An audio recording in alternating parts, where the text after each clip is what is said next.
Mapagpalang gabi po sa ating lahat. Nalipatak, matak, kakabsat. Tapos kulay yellow. Yellow po yung pinagsulatan ko. Actually po, nung Sunday pa lang po ng gabi po inaaral ito.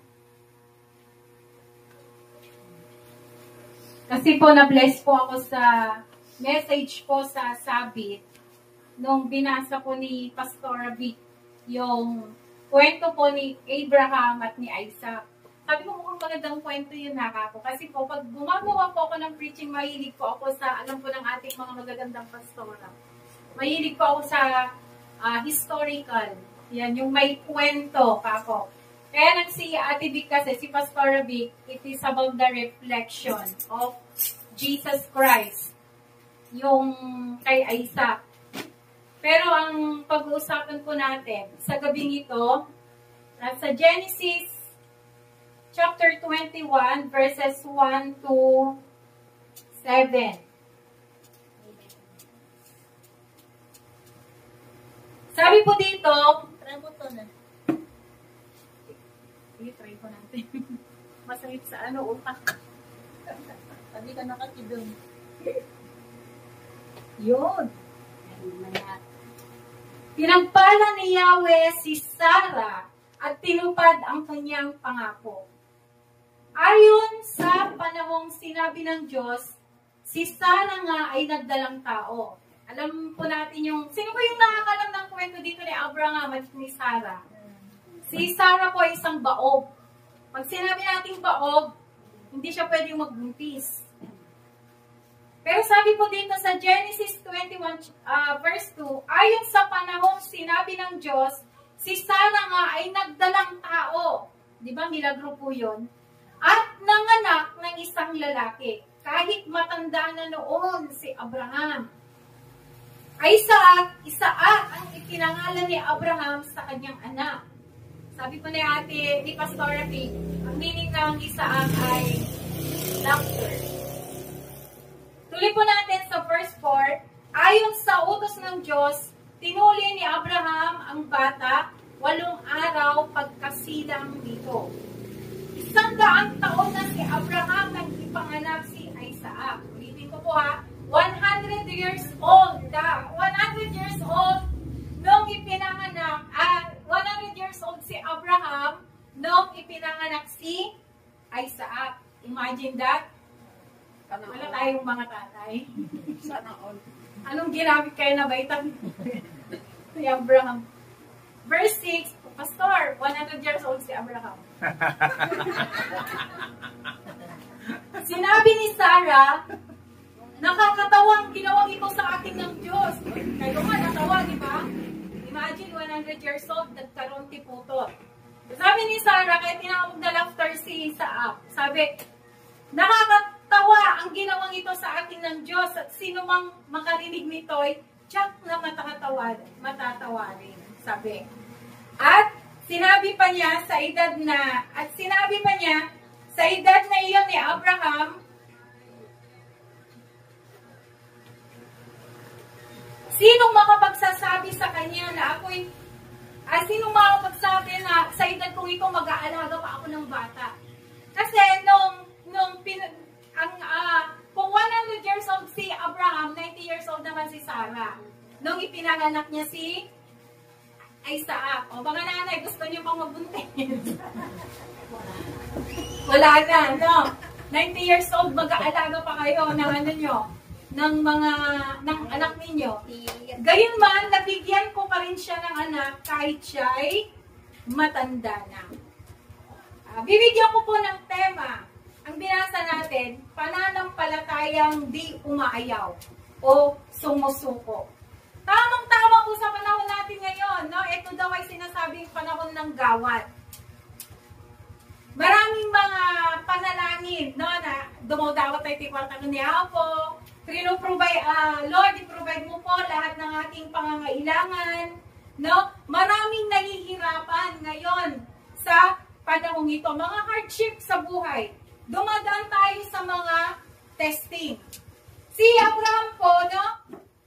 Si Abraham, grabe yung challenge sa kanya kasi sino ba naman dito yung mag-asawa na ayaw magkaroon ng anak. Pero tayo po, kapag dumadaan po tayo sa kalungkutan ng buhay, parang gusto na nating mag-quit or mag-surrender. Kasi parang wala tayong nakikitang improvement sa lahat po ng panalangin natin. Pero si Abraham, hindi siya nag-quit, hindi siya nag-surrender, na humiling siya ng anak, and at the age of 100 years old, saka lang tinugon ng Panginoong Diyos ang kanyang panalangin na magkaroon ng kaisa-isang anak. Hindi siya nag-quit or nag-surrender sa kanyang panalangin, sa kanyang hiniling sa ating Panginoon. Kaya po, sa panahon po natin ngayon, marami pong example po dito sa Biblia kung paano nila pinanghawakan ang kanilang pananampalataya.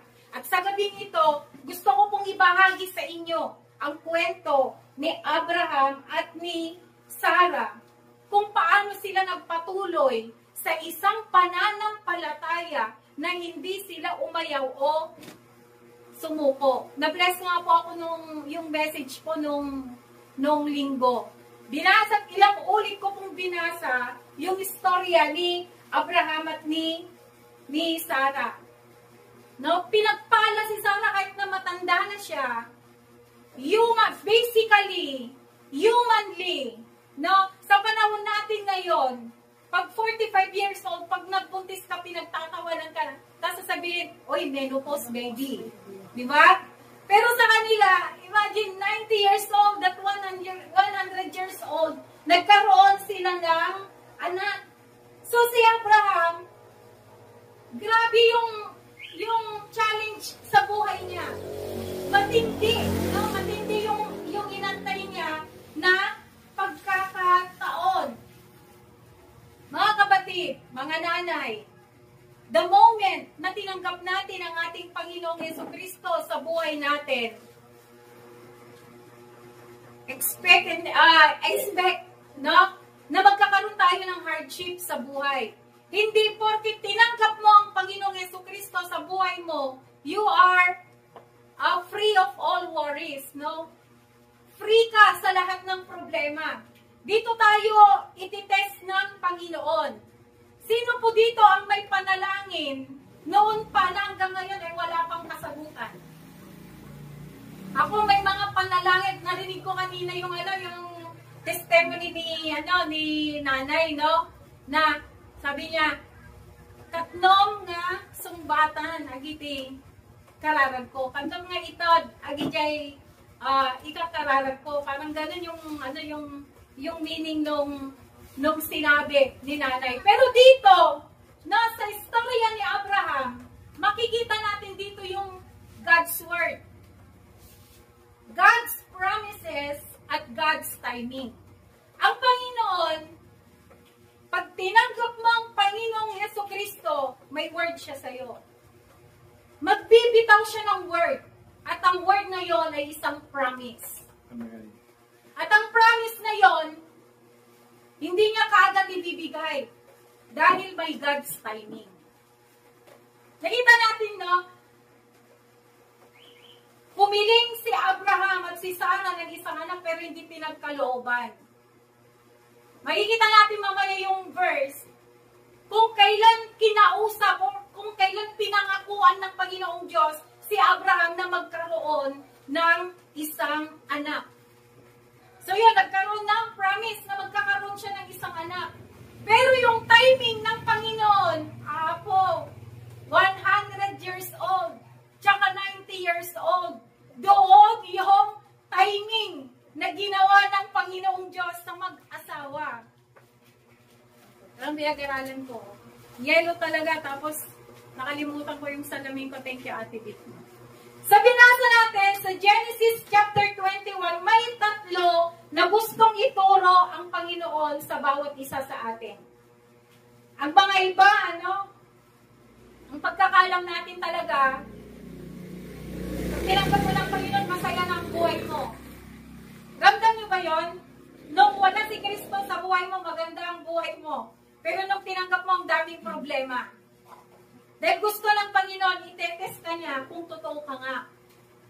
Itetest niya ang puso mo kung talagang may pananampalataya ka sa ating ating Panginoong Hesukristo. Itetest ka niya sa pamamaraan na gusto niya at gusto niya na isapamuhay natin yung we should live by faith.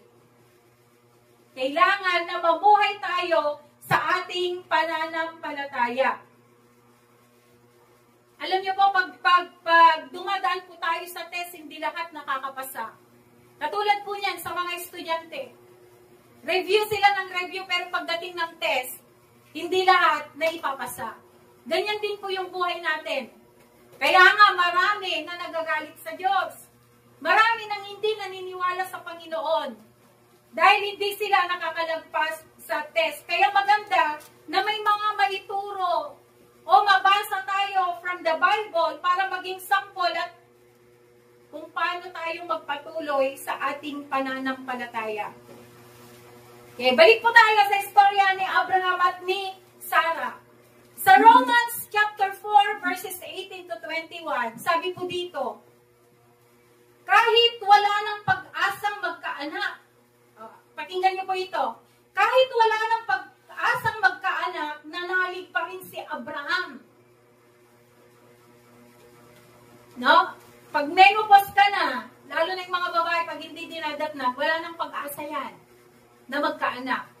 Pag sinabi nating baog yung babae or yung lalaki, wala nang pag-asa para magkaroon ng isang anak. Pero sabi dito, ang ganda po no, nanalig pa rin si Abraham. Nag-e-expect siya ng isang milagro na siya ay magiging ama ng maraming bansa. Si Abraham po ay tinugunan na Father of all nations, tama po ba? Kaya ikaw at ako ay isa sa anak ni Abraham. Kaya siya din yung pinangalanan ng Father of Faith dahil sobra yung pananalig niya sa ating Panginoon. Siya ay magiging ama ng maraming bansa ayon sa sinabi sa kanya. Kasi pangako yan ng Panginoon. At alam niyo ba, sindami ng mga bituin ang iyong magiging lahi. Sabi ng Panginoon sa kanya, Abraham, ikaw ay magiging ama ng maraming nasyon. At katulad ng mga bituin sa langit, ganon karami ang magiging lahi mo. How could it be? No? Na ganon karami yung magiging lahi ni Abraham, yung bituin sa langit, kung baog ang kanyang asawa.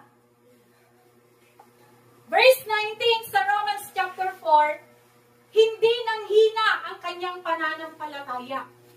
Lakas-lakas, no? Baog, pero hindi nanghina ang kanyang pananampalataya. Kahit uugod na siya.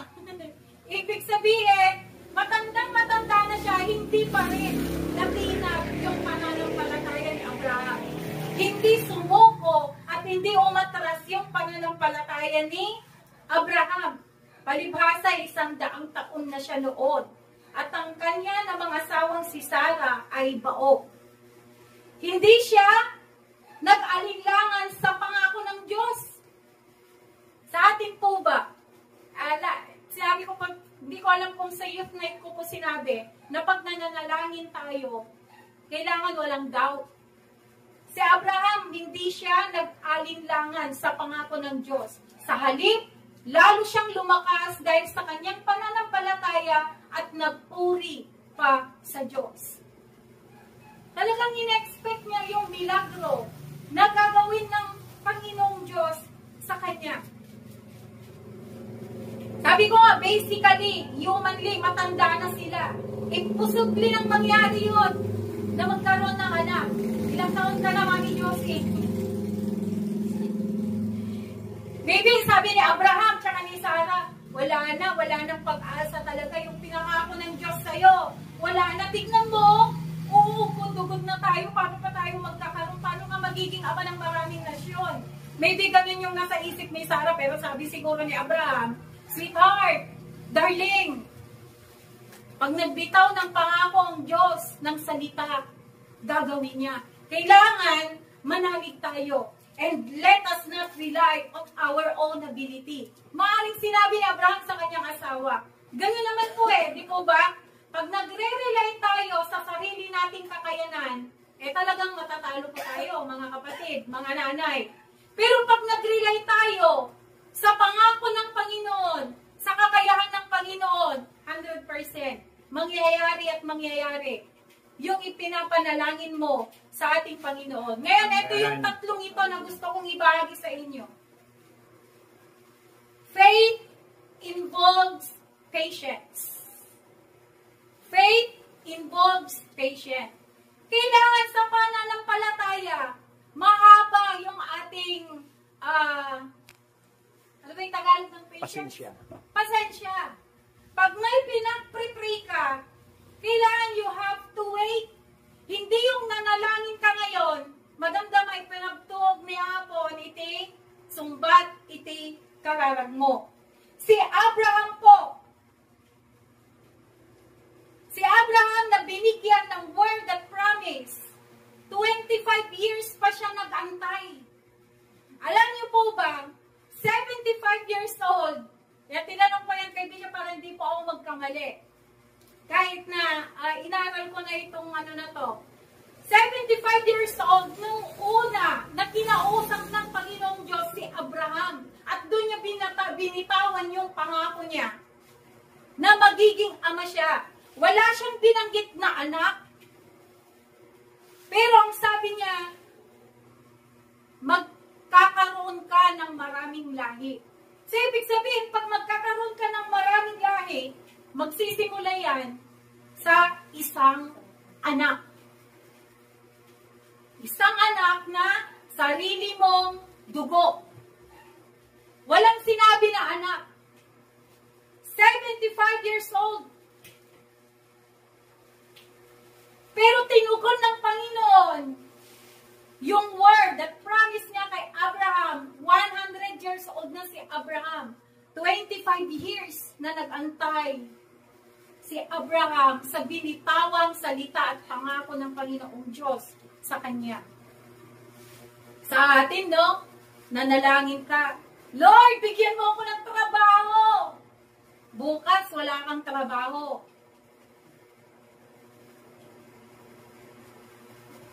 Sa susunod na buwan, wala ka pa rin trabaho. Nababagot na tayo. Samantalang si Abraham, 25 years nagantay. At alam niyo po ba, ito, si Isaac, sa Genesis 25. Basahin ko na lang po. Total, sa first book naman din ako maghahanap.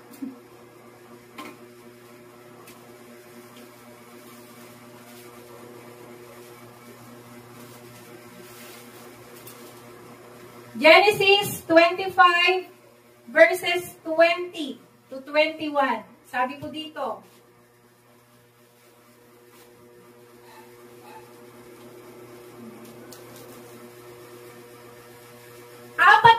taon na si Isaac nung napangasawa niya si Rebecca. 40 years old nung ikinasal at nag-asawa si Isaac. Anak na dalaga ni Bethuel, isang Arameyong taga Mesopotamia. Si Rebecca, kapatid ni Laban na Arameyo. Sabi niya dito, hindi nagkaanak si Rebecca. Si Abraham, yung asawa niyang si Sarah ay bao. Nung nag-asawa si Isaac, yung anak nila, inasawa niya si Rebecca. Itong inasawa niya, si Rebecca, isa ring baog. Hindi rin magkaanak. Pero si Isaac, nanalangin din na magkaroon ng mga anak. So, paano matutugunan yung pangako ng Panginoong Diyos kay Abraham na magkakaroon ng maraming lahi kung itong si Isaac yung napangasawa niya isa ring baog? Nanalangin si Isaac, hindi rin natinag ang kanyang pananampalataya. At the age of 60 years old, nagkaroon siya ng kambal na anak. O, di ba? Napakabuti ng Diyos noon pa man. Kaya kayo, na may pinagdadaanan, matinding pinagdadaanan, sakit man yan, nanay, kahirapan man yan, kayang lutasin ang ating Panginoon. Basta wag susuko ang pananampalataya mo. Basta wag mong iaatras ang paniniwala at pananampalataya mo sa ating Panginoong Yesus. 25 years, yung ama, 20 years, yung anak na naghintay ng isang katugunan sa kanilang panalangin. Teka lang, Isaac, buti hindi ka natinag sa pananampalataya mo. Kanino mo natutunan yung pag-aantay? Kanino mo natutunan yung pananampalataya na matindi yung pasensya sa pag-aantay? Siyempre, ang isasagot sa iyo na Isaac, sa magulang ko, lalo na sa tatay ko. Kaya mga Abraham, we parents should be the model sa ating mga anak kung paano magkaroon ng pananampalataya na mahaba yung pasensya sa pag-aantay. No? Minsan, kasi nakikita na ng mga anak natin na pag nakikita tayo na hirap na parang nababagot na tayo. Diba? Kung walang natugunan yung prayer natin, nawawala tayo sa presensya ng Panginoon, sinusundan tayo ng ating mga anak. Nanay ko nga hindi nagsisimba eh. Nanay ko nga hindi naniniwala sa Diyos. Ako pa na anak. Tingnan ninyo yung si Isaac. Ang naging model niya sa pananampalataya ay ang kanyang tatay. Dahil pareho silang baog. Dahil pareho silang may baog na asawa. Pero dahil nakita niya yung tatay niya, maybe, naikwento nung magulang ni Sarah at ni Abraham kung paano nagkaroon ng isang Isaac. Kaya na-bless si Isaac at ganun din yung ginawa. Kaya siguro, pinaranas din ng Panginoon yung magkaroon siya ng bahog na asawa para makita din, matest din kung gaano kalaki yung pasensya din ni Isaac sa pananampalataya. Minsan meron tayong mga pangarap. Ay, hindi minsan. Lagi tayong may pangarap dahil ako araw-araw na nangangarap. May mga pangarap tayo na nire-request, pero bakit parang walang tugon yung pangarap na iyon? Naranasan po ba natin? Kaya nga tinanong ko po kayo, may mga prayer pa ba kayo noon pa, na hanggang ngayon ay wala pang kasagutan. Pero alam nyo ba si Abraham, hindi lang siya nanalangin na magkaroon siya ng isang anak. Hindi lang yung sinabi niya na, Diyos ko, bigyan mo naman kami ng anak ni Sarah. Magmilagro ka naman, bigyan mo kami ng anak. Pero, nanalangin siya na maging blessed siya sa maraming nasyon. Kung minsan kasi, yung panalangin natin, for myself only. Ang panalangin ni Abraham, hindi lang siya magkaroon ng anak para maging isang tatay. Ang panalangin ni Abraham, hindi lang magkaroon ng anak para mapatunayan na siya ay isang ama at mag-enjoy, mag-swimming, ganyan. Pero nanalangin siya para maging blessed sa iba. Pangalawa, faith involves vision. Dapat ang panalangin natin ay may pananaw Ano? Bakit ka nananalangin? Ano ba yung purpose ng panalangin mo? Bakit ka humihiling sa ating Panginoon? Ano ba yung purpose ng panalangin mo? Pag ikaw ay humiling sa ating Panginoon, pag tinugon niya ng Panginoon ay may goal ang Diyos sa buhay mo. May goal, may purpose ang panalangin mo sa buhay mo. Bakit hanggang ngayon, ang pinag-pray mo ay hindi pa natutugunan? Bakit hanggang ngayon, ang pinag-pray mo, ang pangarap mo ay hindi pa ibinibigay ng Diyos? Kasi kung nananalangin tayo, bless me Lord, provide my needs Lord. Tignan mo ang pangangailangan ko. Pag nananalangin tayo for family use only. Katulad yan, pag nagpapaaral ka ng anak, Galingan mo ha, para pag nakagraduate ka, ikaw na yung magbibigay ng pera namin. Parang sinisigil natin yung anak. Parang sinisigil natin yung obligasyon natin sa ating mga anak. No? Hindi yung mag-aaral kang mabuti para pag nakagraduate ka, magkaroon ka ng trabaho, makatulong ka sa mga kapatid mo, mapapag-aral mo yung mga pamangkin mo, tsaka mga pinsan mo. So nagkakaroon ng vision kung bakit pinupush mo yung anak mo na mag-aral na mabuti para makatulong sa iba. Paano ba tayong manalangin, mga nanay, mga kapatid? Lord, i-bless mo ba ako para hindi ako mawalan ng pagkain. Bigyan mo ako ng trabaho para mayroon akong pera, hindi na ako uutang. Puro ka sa sarili lamang. Kailan natin sinabi sa ating Panginoon, Lord, bless me, para maging blessing din ako sa iba. Etong si Abraham po, sabi ko nga kanina, hindi siya nanalangin na magkaroon lang siya ng anak. Nagkaroon siya ng pananaw, ng vision, na pag nagkaroon siya ng anak, magiging ama siya ng maraming bansa, magiging blessing siya, pati ang kanyang anak sa karamihan, hindi lang sa kanilang pamilya. Ito yung sinasabi ko, yung original ng lahat. Sa Genesis 12, 1-2. Sabi ko dito, ito yung pangako ng Panginoon kay Abraham. Genesis 12.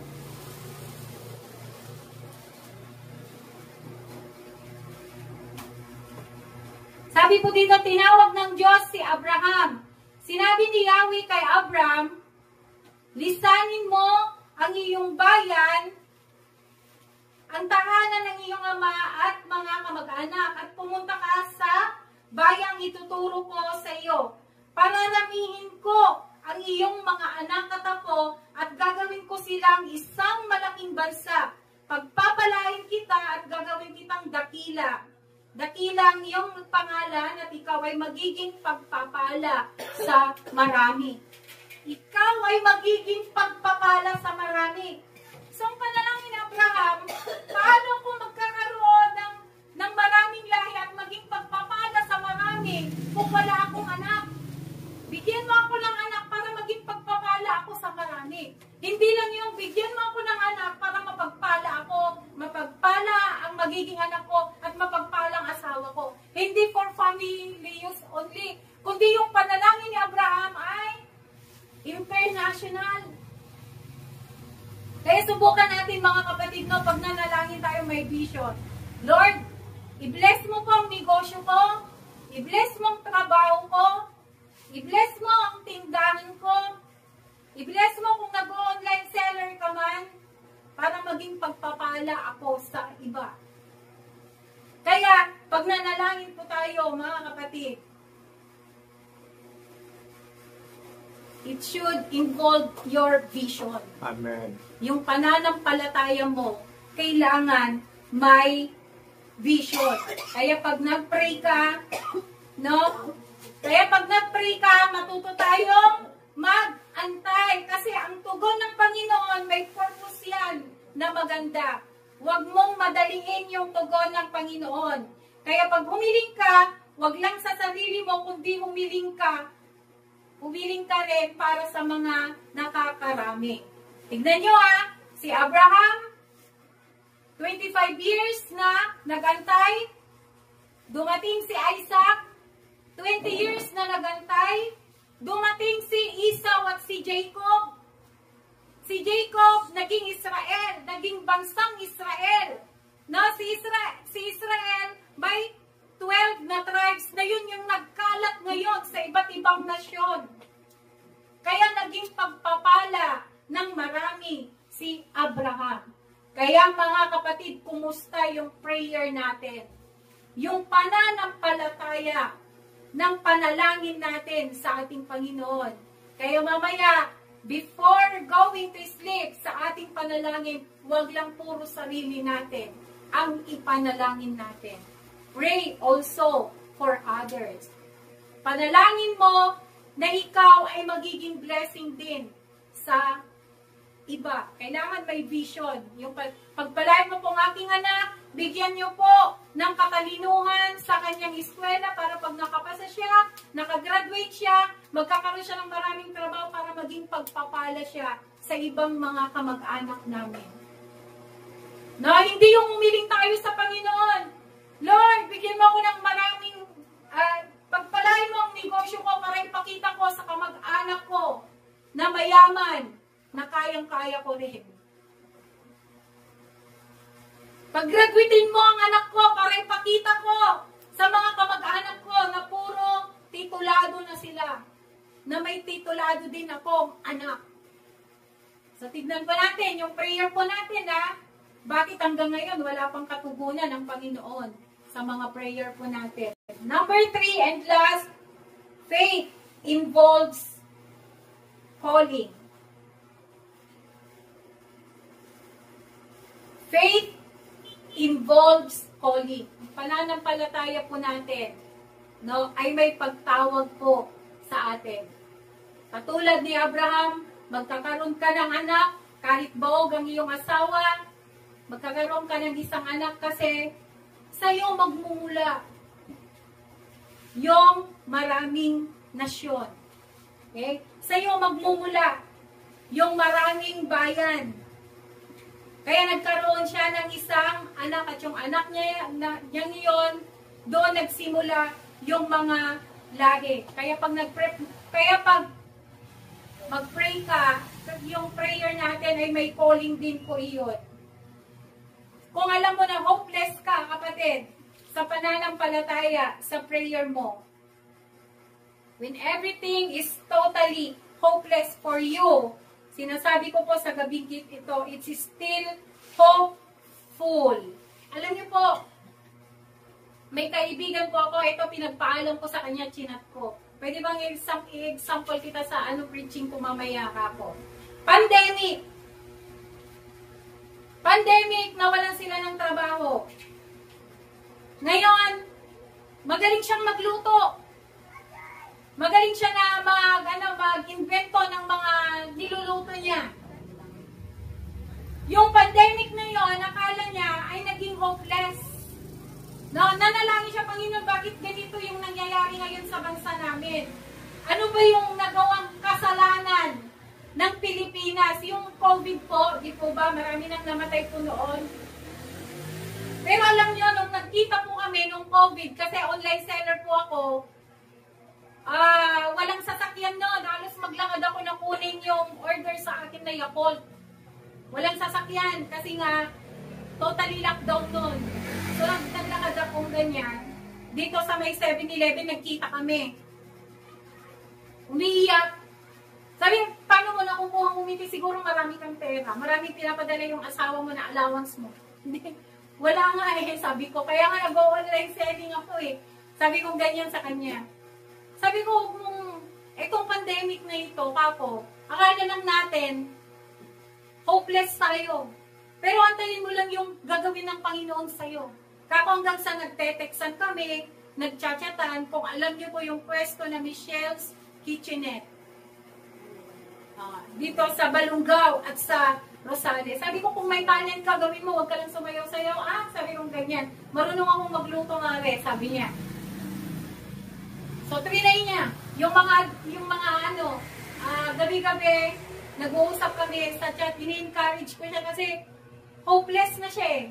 Ngayon, nagluto-luto siya. Hanggang ngayon, buhay na buhay. Maraming tumatangkilik sa ginagawa niya. Kaya kung minsan pinapapunta ako sa bahay nila, Michelle's Kitchenette. Dito po sa may tapat ng RHU. May pwesto sila dyan. Nakapag-graduate siya ng 2 nurse.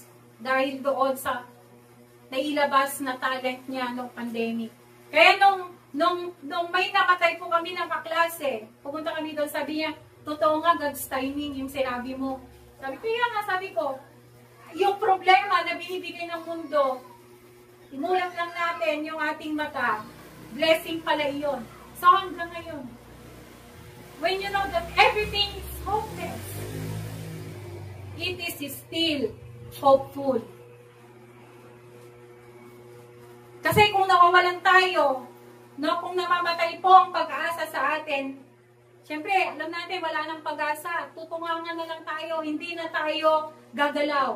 Pangalawa, nagiging mainitin ang ulo natin. Diba? Nanghihina tayo, lalo na pag wala kang pera. Nanghihina ka. And faith never blames anybody. Kung ano man yung nangyayari sa buhay mo ngayon, huwag mong isisi sa kapatid mo. Kung bakit di ka umangat, hindi pa tinutugon ng Panginoon yung panalangin mo, huwag mong isisi sa kapatid mo. Yung relasyon mo sa Panginoon, ang dapat mong tignan. Kung ano yung nangyayari sa atin, walang kinalaman ang ibang tao. Yung buhay natin, yung puso natin, yung pananampalataya natin sa Panginoon. Doon mo tignan kung bakit hindi pa tinutugon ng Panginoon ang mga panalangin mo. Kailangan dito ay faith involves patience, faith involves vision, and faith involves calling. At bago po ako magtapos, may nais po akong 3 na word na iiwan sa inyo. Number 1, God's word is His word. Pag sinabi ng Panginoon, tatrabahuin ng Panginoon yan. Pag sinabi ng Panginoon na aangat ang buhay mo, tatrabahuin ng Panginoon yan. Iaangat niya ang buhay mo. Amen. Magantay ka lamang, no? Itetest ka niya kung talagang naniniwala ka. Hindi yan scam, no? Hindi yung iba na ibigay mo sa akin ang 2,000 mo, gagawin natin 5,000. Ibibigay mo naman kagad yung 2,000 mo, di ba? Ang Panginoon, pag sinabi niya, iaangat kita, iaangat ka niya because God's word is His word. Pangalawa, God is a promise keeper. He is a promise keeper. Pag sinabi niya, tutugunin niya. Sabi ko nga, hindi scammer ang Panginoon. Our God is not a liar. He is a promise keeper. Kailangan lang talaga yung pasensya. And last, God is never too late. Hindi nadidelay ang Panginoon. Hindi nalilate ang Panginoon. He's always in timing. Tayo lang ang hindi makapag-antay. Tayo lang ang nababagot. I hate waiting nga di ba? Ayaw mo na nag-aantay ka. Pero, mga kapatid, God is never too late. Amen. Si Abraham, 100 years old, naging ama ng maraming nasyon. Naging pagpapala ng maraming nasyon. 100 years old, uugod-ugod. Pero God was never too late sa pangako niya kay Abraham. Tayo pa kaya na wala pang 100 years old, wala pang 90 years old, wala pang 70 years old, no? God is never too late. May pag-asa pa sa lahat ng panalangin. Amen. Iayos lang natin kung paano tayo manalangin. Iayos lang natin kung paano po tayo manampalataya. Amen. Lahat po ay nanyayan ko pong tumayo. Binibigay ko po itong mic kay Bishop.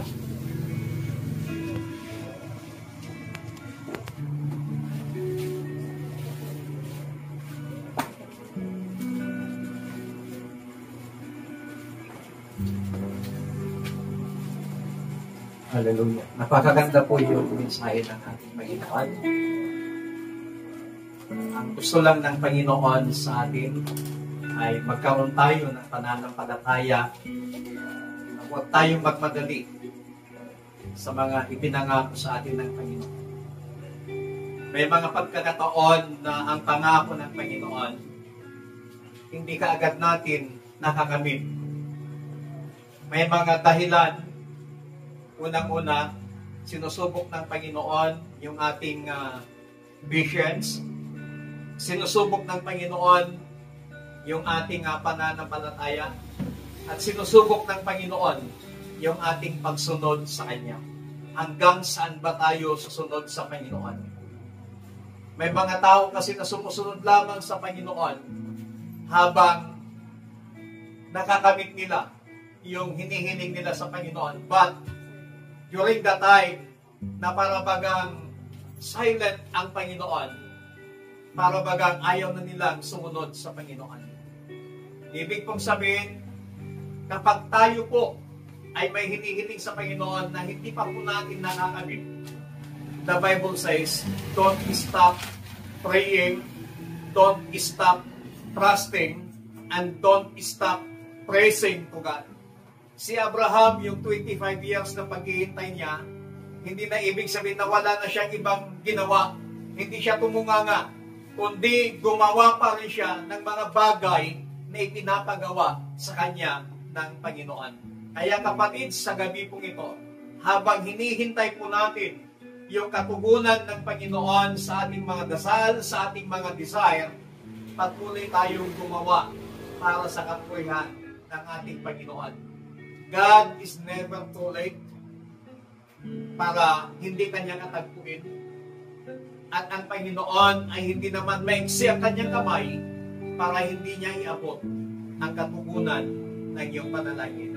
Sa gabi pong ito, patuloy lamang po tayong magtiwala, manampalataya, sumunod, magpuri sa Panginoon while we are waiting doon sa katugunan ng Panginoon sa mga ipinangako niya sa atin. Hallelujah.